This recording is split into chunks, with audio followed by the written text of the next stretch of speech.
আসন্ন জাতীয় নির্বাচন সুষ্ঠুভাবে সম্পন্ন করতে আইন শৃঙ্খলা রক্ষাকারী বাহিনীর সদস্যদের বিশেষ প্রশিক্ষণ শুরু হয়েছে আগস্ট থেকে। এছাড়া অন্তর্বর্তী সরকারের মেয়াদে এখন পর্যন্ত বিভিন্ন বাহিনীতে ২৭,০০০-এর বেশি সদস্য নিয়োগ দেওয়া হয়েছে। সোমবার বিকেলে আইন শৃঙ্খলা সংক্রান্ত কোর কমিটির বৈঠক শেষে এ তথ্য জানান স্বরাষ্ট্র উপদেষ্টা।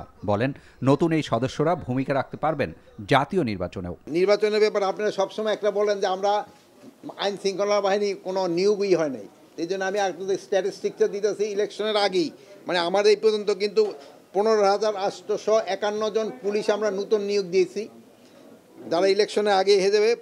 তারপরে আমাদের বিজিবিতে হলো ৪,৪৬৯ জন, আনসার হলো ৫,৫৫১ জন। কারা যদিও ওই ইলেকশনের সাথে জড়িত না, তারপরও ১৫৫৮ জন।